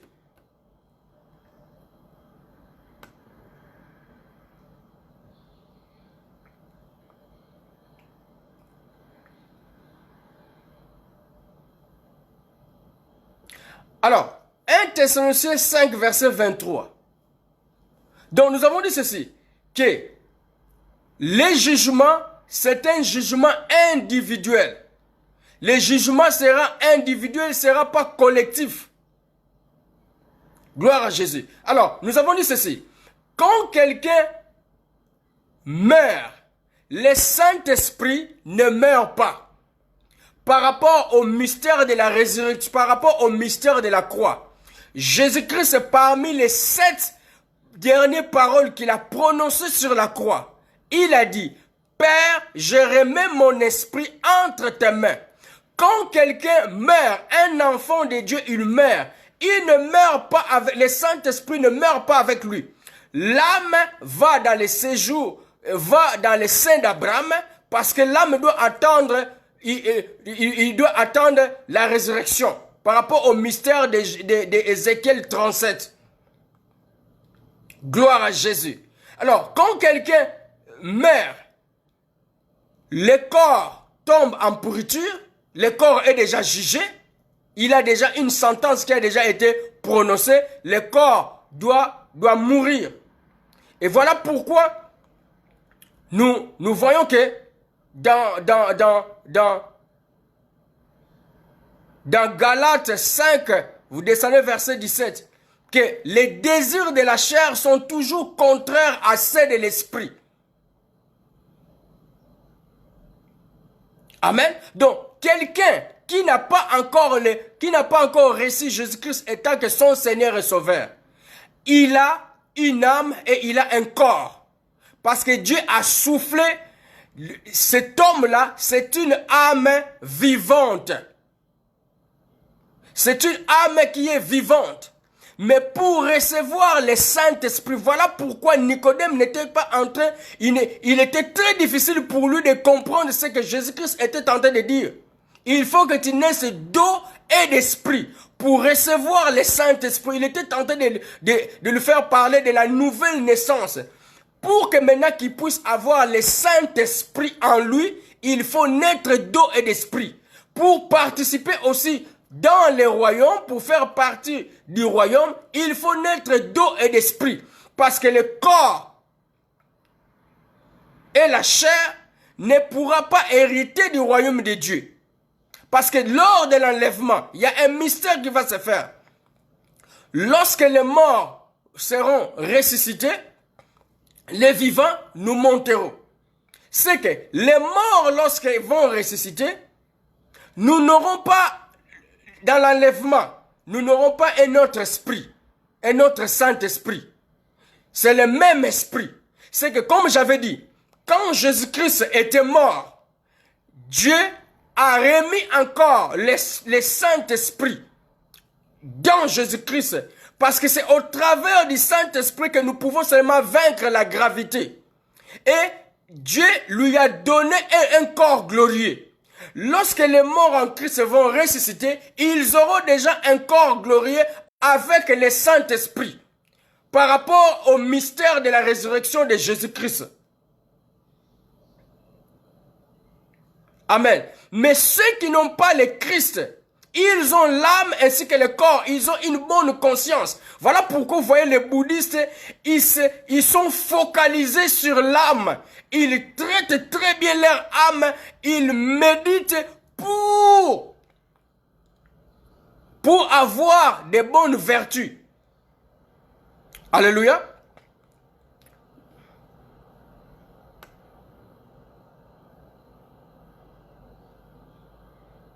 Alors, Jean 3, 5 à 8, Jean 3, 16, des Corinthiens 5 à 17. L'homme a été créé avec deux parties. Au début, l'âme et le corps. Après la chute, seule la chair a été condamnée avec un sort bien défini. Genèse 3, verset 9. De la terre tu viens, de la terre tu retournes. C'est pourquoi nous voyons lorsque nous serons enlevés, nous posséderons un nouveau corps glorieux. 1 Thessaloniciens 4, 13 à 22. Alors, qu'est-ce que nous devons comprendre? Comment maintenant va se faire le jugement? Nous voyons que après la révolte de Gog et Magog, après la révolte de Gog et Magog, il y aura maintenant les jugements du grand trône blanc. Les jugements du grand trône blanc concernent l'âme. C'est l'âme qui sera jugée. Romains 2, verset 16. Toutes les actions secrètes de l'homme seront découvertes à nu devant. Donc c'est maintenant la seule façon pour toi de ne pas être jugé. Mais bien aimé, tout ce que tu as fait, selon ce que Genèse 9, verset 5 est en train de dire, si tu as tué quelqu'un, si tu as avorté, si tu as fait toutes les mauvaises choses, c'est que, vous savez, le mystère qui est caché dans l'âme, c'est que l'âme, en réalité, c'est comme une carte mère. L'âme, c'est la carte mère dans l'homme. L'âme est là pour enregistrer tout ce que l'homme est en train de faire maintenant. Parce que Galates est en train de dire que on ne se moque pas de Dieu. Donc, devant le trône du grand blanc, personne ne pourra essayer de tromper Dieu. Dans ton âme, dans ta subconscience, tout est enregistré. Devant les trônes blancs, nous serons là. Nous tous, nous serons devant les trônes blancs. Lorsqu'on parle des trônes blancs, c'est le mystère de la sainteté de Dieu. Alors, puisque Dieu est saint, tout sera comme dans un film à 3 dimensions. Nous serons là. Tout le monde sera là par rapport à Genèse 5. Donc, Genèse 5, Ézéchiel 18, verset 20 à 23. On ne demandera pas le péché de ton père sur toi, ni ton péché sur ton père. Donc, de la même manière que le salut est individuel, le jugement qui sera là, c'est le jugement de l'âme, le jugement de tout ce qui est caché dans toi. Donc, tu peux dire, oh, j'avais tué, j'avais volé, j'avais fait ceci, j'avais menti. Personne ne connaît, comme si tu es tenté de te jouer de Dieu maintenant. C'est que ton âme est tentée de record, ton âme est tentée d'enregistrer tout ce que tu es tenté de faire. C'est le mystère de l'âme. Les jugements, le corps a été déjà jugé, elle doit mourir. Mais maintenant, c'est que l'âme maintenant doit être condamnée maintenant. Parce que c'est les jugements derniers, les jugements du grand trône blanc concernent l'âme. L'âme, c'est la carte mère de l'homme. C'est là où il y a les sentiments, des émotions. Quand tu veux être corrompu, quand tu veux voler, tout ce que nous faisons est enregistré dans l'âme. L'âme, c'est la carte, vous voyez, dans l'ordinateur. Dans la plupart des appareils électroniques, la carte mère, alléluia, motherboard. Dans la carte mère, c'est là où il y a l'information de toutes choses. Voilà pourquoi dans Lévitique 17, la Bible dit que l'âme de la chair est dans son sang. Ça veut dire quoi? La vie de tout être vivant est dans le sang. Amen. Les animaux, ils ont le sang. Nous aussi, nous avons le sang. Alléluia. Mais les animaux, ils ont aussi l'âme. Mais les animaux n'ont pas une âme qui peut recevoir le Saint-Esprit. Parce que Jésus-Christ n'est pas venu pour sauver les bêtes. Jésus-Christ est seulement venu pour sauver les humains. Jean 3,16. Car Dieu a tant aimé le monde qu'il a donné son Fils, afin que quiconque croit en lui ne périsse point. Alléluia. Parce que médicalement parlant, le sang de l'homme, le sang de bête ne peut pas être transmis à l'homme. C'est seulement le sang de l'homme, l'homme peut recevoir seulement le sang de l'humain. Voilà pourquoi vous voyez que sur la croix, pour racheter l'homme, il fallait que Dieu lui-même puisse mourir. Seulement celui qui a la vie éternelle peut offrir la vie éternelle à une autre personne. Donc, les jugements du grand trône blanc, lorsqu'on parle du grand trône blanc, le trône blanc signifie, c'est l'image de la sainteté de Dieu. Alors, devant Dieu, Apocalypse 4, toute personne sera découverte comme dans un verre, c'est comme dans un miroir ou une sorte de verre de cristal. Donc, tout ce que tu fais en secret, tous les avortements que tu fais, tous les méfaits, les vols, les chèques, les détournements, tout, voler l'argent de l'État, tu dis que oh, personne ne me voit. Ton âme est en train d'enregistrer et ton âme va rendre compte devant Dieu ces jours-là. C'est le mystère de l'âme. Les jugements derniers concernent... Pourquoi est-ce que... Vous, regardez mes bien-aimés. Dieu, la Bible dit qu'on ne se moque pas de Dieu. Tout ce que l'homme aura semé, il le moissonnera en bon ou en mal. Dieu est plus malin que nous. Dieu a mis l'âme expressément pour enregistrer toutes les choses, pour que l'homme ne puisse pas être à l'image d'Adam. Adam, lorsque sa femme lui a donné les fruits, oh my God, lorsque Dieu est venu lui demander des comptes, il a dit, oh, ce n'est pas moi, c'est la femme que toi tu m'as donné, donc ce n'est pas ma faute. Si j'ai péché, c'est parce que toi tu m'avais donné une femme. Moi j'étais bien avec toi, mais toi tu es venu, toi tu m'as donné une personne. Amen. Donc l'homme a eu une raison. Il a eu aussi le temps de s'exprimer. Parce que nous avons dit, pourquoi il y aura les jugements? La présomption d'innocence prendra fin. Tout criminel, avant d'être jugé, il est présumé innocent. De toute personne aujourd'hui, il est présumé innocent. Mais devant la justice de Dieu, la carte mère qui est l'âme va rendre les informations comme ça devant Dieu. Ça sera comme dans un film d'Avatar à 3 dimensions. Donc rien ne sera caché. Donc mes bien-aimés, c'est maintenant. Et la seule façon d'échapper à cela, il faut naître d'eau et d'esprit. Il faut recevoir le Christ étant que Seigneur et Sauveur. Le mystère. Lorsque nous recevons le Christ étant que Seigneur et Sauveur, nos péchés à nous sont mis dans le compte de Jésus-Christ.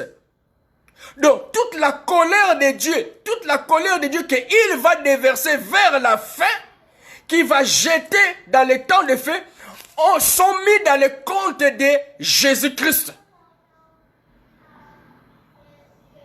Mais tous ceux qui n'ont pas le Saint-Esprit, parce que je dis ceci au début, quand Dieu a créé l'homme, dans Genèse 2, verset 7, il a soufflé. L'homme sans Jésus, il a seulement le corps ainsi que l'âme. Amen. La Bible dit, l'homme devait une âme vivante. Une âme vivante. Mais quand quelqu'un naît de nouveau, il a une âme, un corps ainsi que le Saint-Esprit. Celui qui n'a pas le Christ, il n'a pas le Saint-Esprit.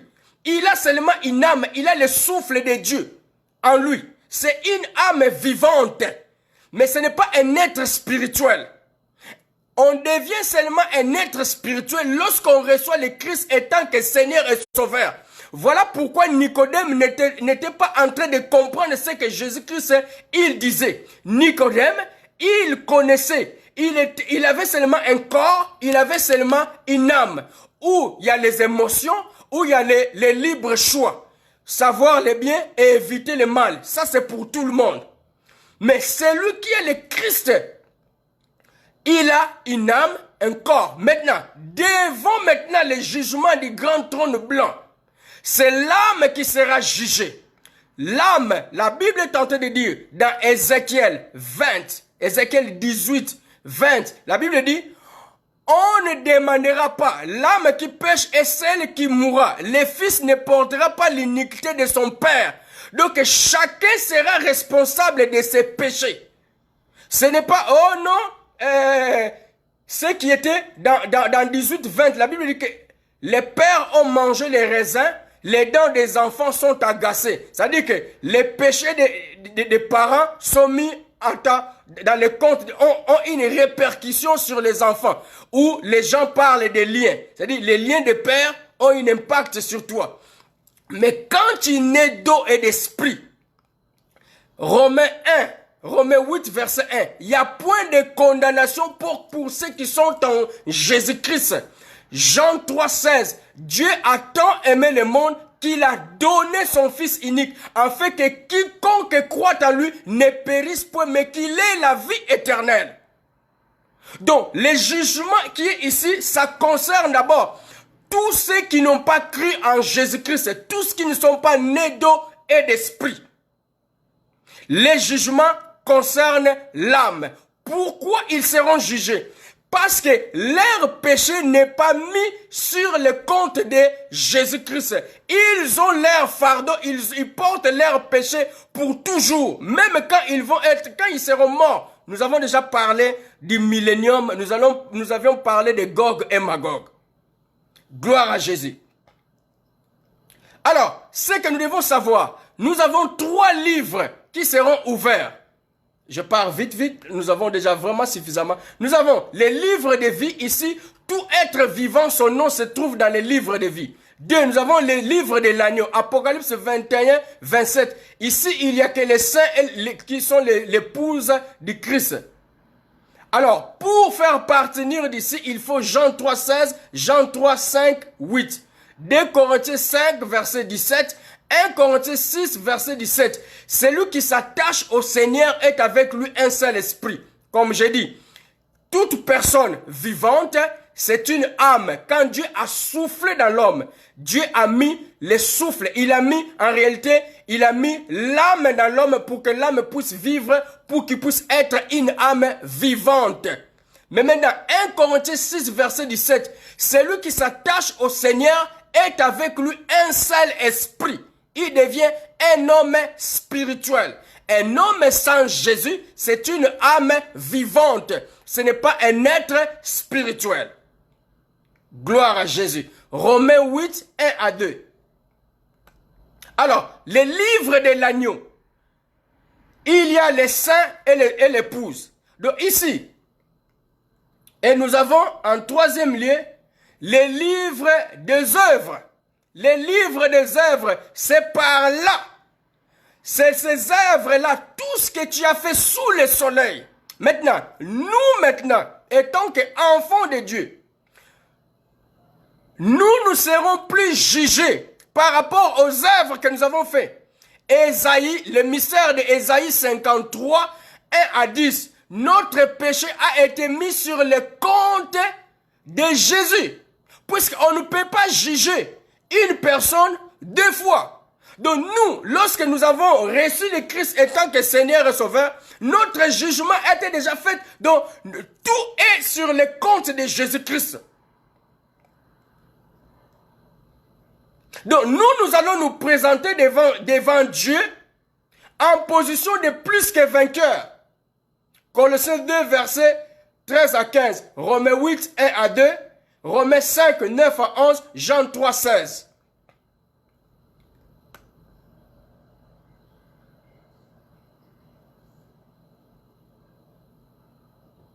Donc, les jugements, je reprends encore une fois, les jugements, il s'agira, le jugement du grand trône, c'est le jugement de l'âme. L'âme sera jugée. Le premier jugement qui a été prononcé dans l'homme, parce qu'on parle du second mort. Alors, après avoir jugé les hommes, tout ce que tu as fait découverte, tous ceux qui n'ont pas reçu le Christ, ils seront jetés là-bas, dans les temps de feu. Ils vont vivre éternellement dans les temps de feu. Donc, ils vont exister dans les tourments pour toujours. Et nous allons bénéficier de l'arbre de la vie. nous aurons la couronne de vie. Lorsqu'on parle de couronne de vie, c'est la vie que Dieu nous donne. C'est la vie éternelle. C'est un couronnement. Pour toujours.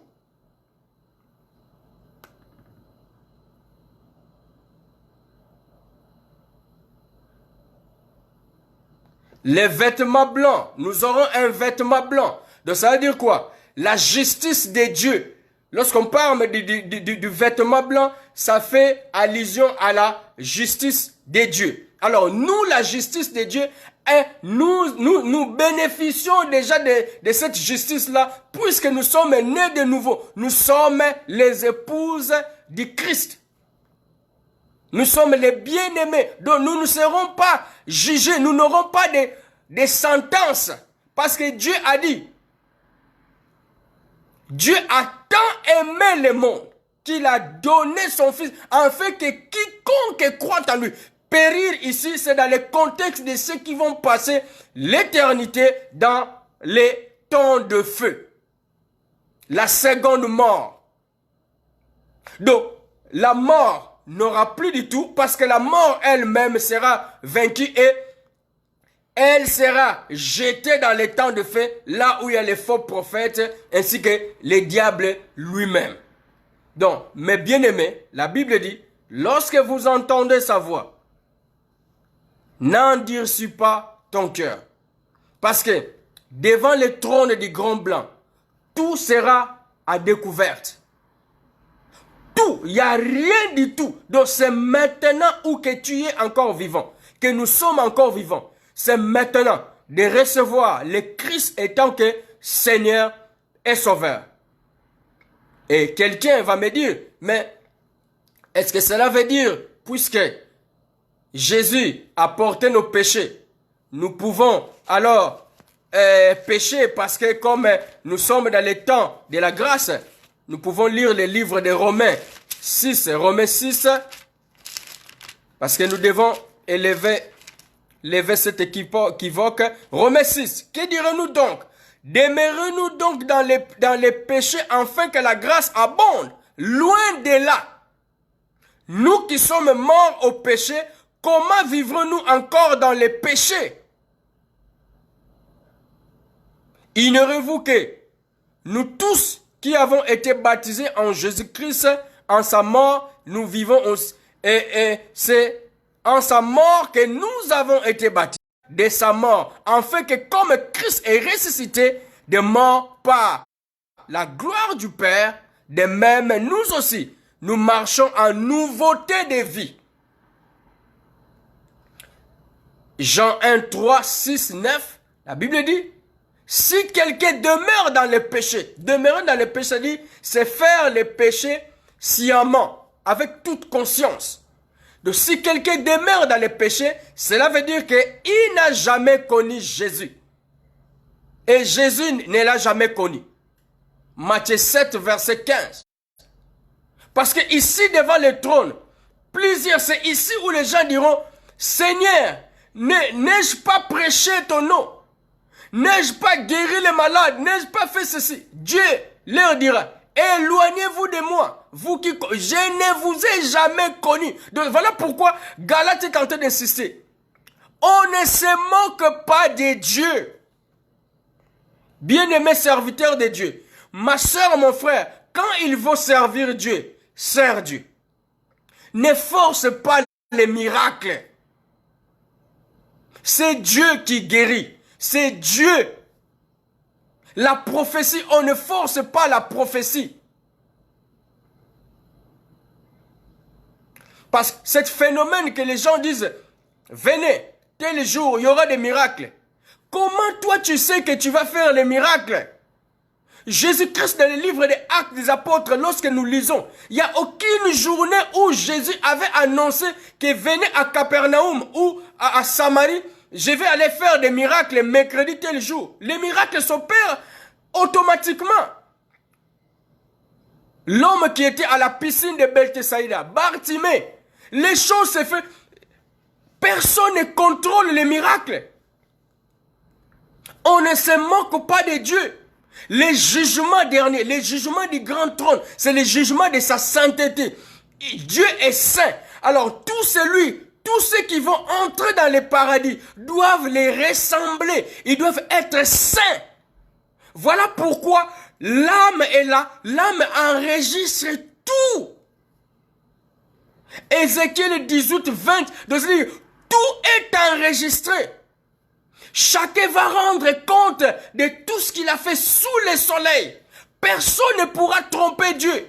Personne comme je dis ceci, la présomption d'innocence aura sa fin.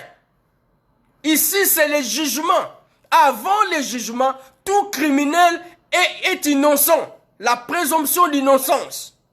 Donc tout le monde maintenant peut se déclarer innocent. Mais devant le trône du grand, devant les jugements de Dieu, tout sera comme dans un film. Donc c'est comme si on te mettait une file comme ça. On te mettait une file et on met à la télévision de Dieu. Tout ce que tu as fait, regardez seulement les films d'Avatar, hein, c'est clair. De tout ce que nous avons fait sous le soleil, tout est record, tout est enregistré dans la conscience de Dieu. Il va seulement ouvrir comme ça, la conscience comme ça, bam. Donc tu n'as même pas le temps de dire, oh non, ce n'est pas, c'est toi, tout c'est toi. Donc Jésus est là, Jésus est encore là, dans ses prérogatives de l'agneau. Il est là, Jésus. Reçois le Christ étant que Seigneur et Sauveur. Les jugements derniers, je reprends. Pourquoi je reprends encore une fois. Les jugements du grand trône blanc, ça sera les jugements de ton âme. Parce que c'est là où se trouvent toutes les informations de ta vie. Tout ce que tu as fait. Alors, tout ce que tu as fait est enregistré dans ton âme. Parce que tout homme est une âme vivante. Comme Dieu, il a soufflé dans l'homme, l'homme est devenu un être vivant. Dieu a soufflé, il a mis le souffle dans l'homme, ce n'est pas le Saint-Esprit. Genèse, nous faisons la différence entre Genèse 2, 7, ainsi que 1 Corinthiens 6, verset 17.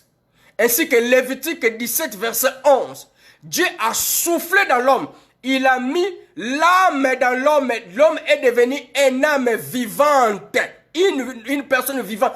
Tout être est une personne vivante. Même les bêtes, ce sont des bêtes, ce sont des âmes vivantes. Alléluia. Mais les bêtes ne peuvent pas recevoir le Saint-Esprit. Leur âme ne peut pas recevoir le Saint-Esprit. Parce que Dieu est mort pour les hommes, pour nous. Il a dit dans le livre de Genèse, créons l'homme à notre image. Les bêtes, les animaux ne ressemblent pas à Dieu, ce sont des choses. Mais nous les humains, nous ressemblons à Dieu créateur. Alléluia. Si vous regardez les attributs de Dieu, sa main n'est pas courte, les yeux de Dieu. Donc Dieu, nous avons les attributs de Dieu. Voilà pourquoi dans notre âme maintenant, le Saint-Esprit, lorsque nous naissons de nouveau, Dieu maintenant, puisque Jésus n'est plus visible charnellement, il vient s'installer dans nous. Nous devenons des êtres spirituels. Nous vivons pour Dieu en accord avec 1 Corinthiens 6, verset 17.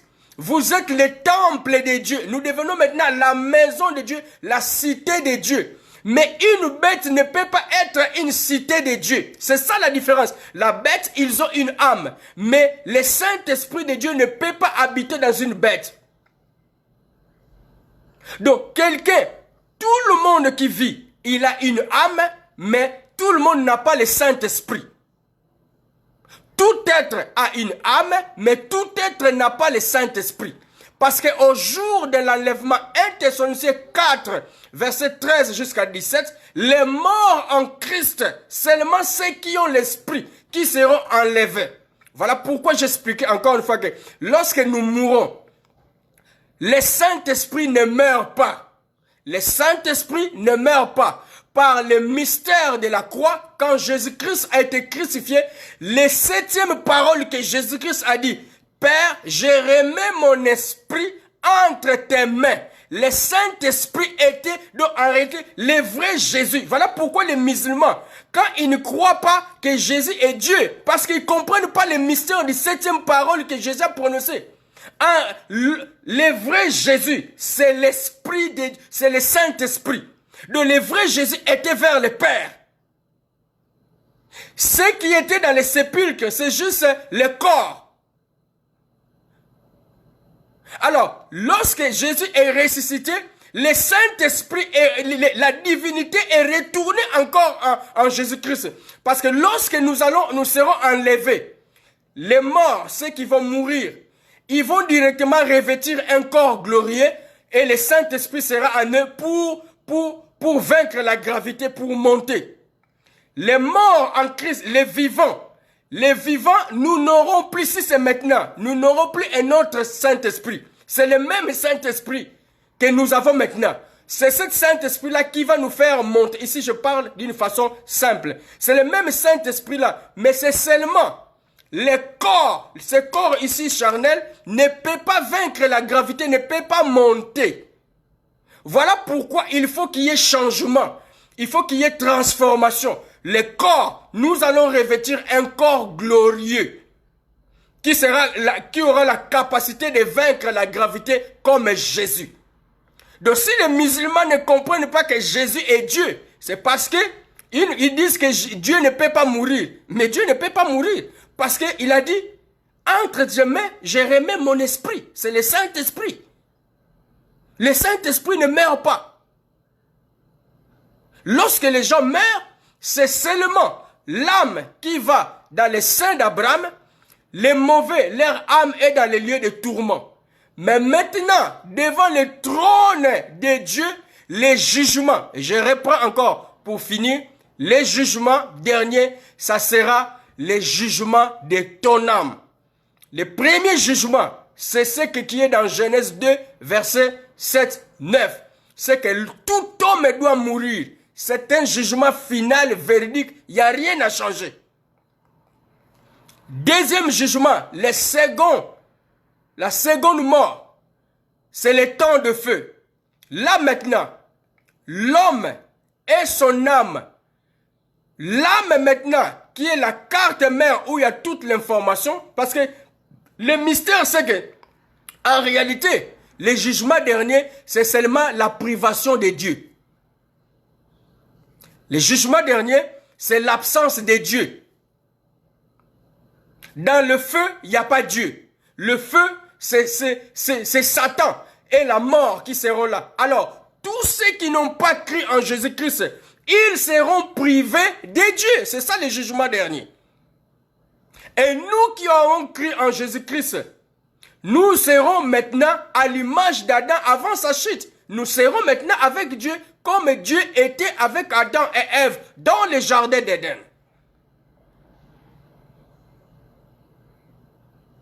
Gloire à Jésus. Que Dieu nous bénisse, que Dieu nous fortifie. C'est le temps de garder la parole de la prophétie. La Bible dit, on ne se moque pas de Dieu. Tout ce que l'homme aura semé, il le moissonnera. Mon frère, ma soeur, pasteur, homme de Dieu, apôtre, prophète, prêche l'évangile de Jésus. Rien que l'évangile, dans sa simplicité. Quand Dieu a envie de guérir, il guérit avec toute simplicité. Quand Dieu il a envie de faire des miracles, il les fait. Ne force pas. Si tu tends ta main sur quelqu'un, il ne guérit pas maintenant, ce n'est pas ton problème. Ce n'est pas à toi. Le problème appartient à Jésus.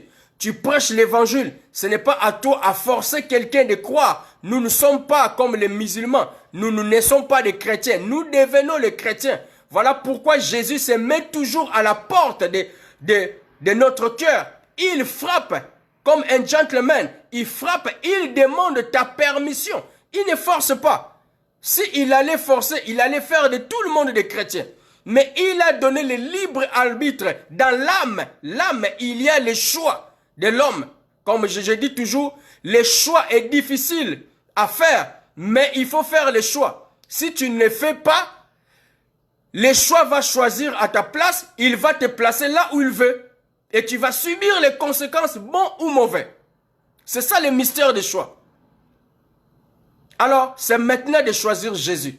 Dieu a mis les chemins, des chemins, les bons et les mauvais. Dieu maintenant lui-même, il dit, choisis les bons. C'est le temps de choisir les bons. Et les bons, c'est Jésus. Jésus est le chemin, Jésus est le pain de vie, Jésus est la manne cachée, Jésus est l'arbre de la vie. Amen.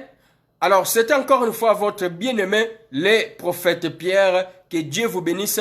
Et on est en train de préparer un livre, nous allons sortir 2 livres. Notre premier livre, c'est les bénéfices du salut. Les bénéfices du salut. C'est presque déjà à la fin. Et notre deuxième livre, ça sera sur les enseignements prophétiques. Tous les enseignements que nous avons enseignés, nous avions donné par la grâce de Dieu, qui sont sur notre mur.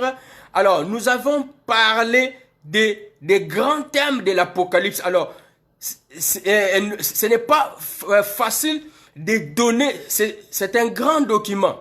Alors, pour faute de temps, nous ne pouvons pas faire 3 heures ou 4 heures de temps. Nous essayons même de comprimer, de résumer cet enseignement de 3 heures ou de 4 heures de temps en une forme d'exhortation pour rendre cela, parce que les enseignements prophétiques, il y a beaucoup d'histoires, il y a beaucoup d'images. Alors si nous entrons détail par détail, beaucoup de gens seront ennuyés, parce que souvent les enseignements prophétiques, c'est vraiment pour ceux qui ont ceux qui sont vraiment spirituellement mûrs. Alléluia. Mais par la grâce de Dieu, par la sagesse de Dieu, nous essayons de mettre ça dans un niveau le plus simple pour que tout le monde, et principalement lorsque vous allez les partager aussi, vous puissiez les partager avec facilité. Nous donnons beaucoup de versets. Je pense que nous avons été bénis. Nous avons commencé à parler de Apocalypse 6 sur les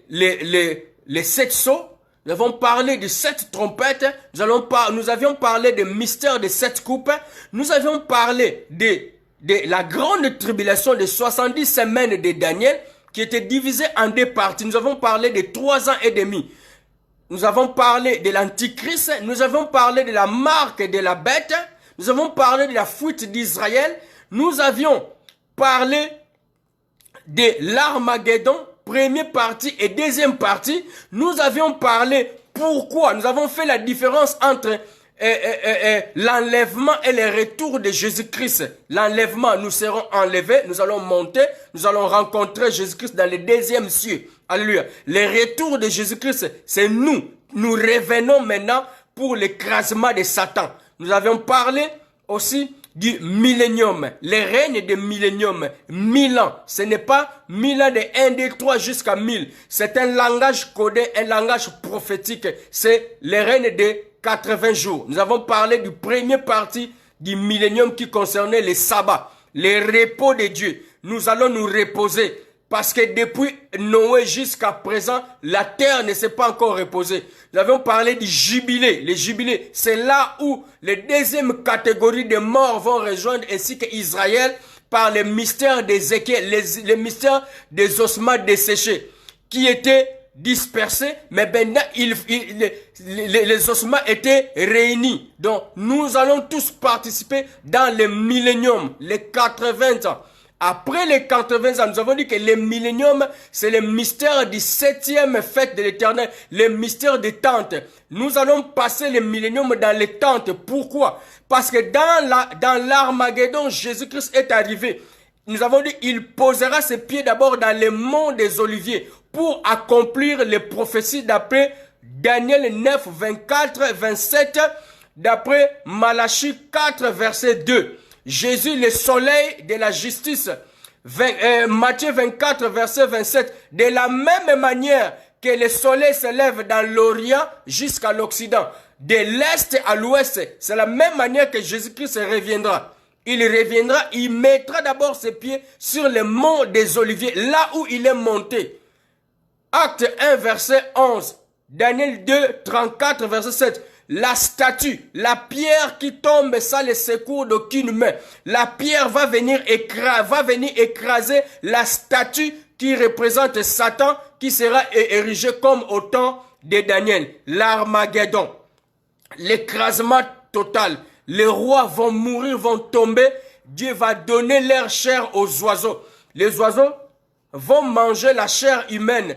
Pendant l'Armageddon, les glaces, les grêles vont tomber sur les gens, les glaces de 40 kilos. Le soleil va chauffer, va brûler les gens. Et les gens, au lieu de demander pardon dans ces gens-là, ils vont encore blasphémer, encore on te dit, la colère de Dieu. Voilà pourquoi vous voyez que après avoir sécurisé les gens, maintenant, Satan, lié pendant 1000 ans, il sera relâché. Gog et Magog. Nous avons parlé de Gog et Magog. Gog, c'est une personnalité, c'est Satan. Il prendra l'image de Satan. Magog, ça sera la portion, parce que nous aurons des camps. Les camps des saints dans le millénium et ceux qui seront résistés. Ceux qui n'ont pas cru, ceux qui ont reçu la marque de la bête vont aussi résister. Mais ils seront à côté.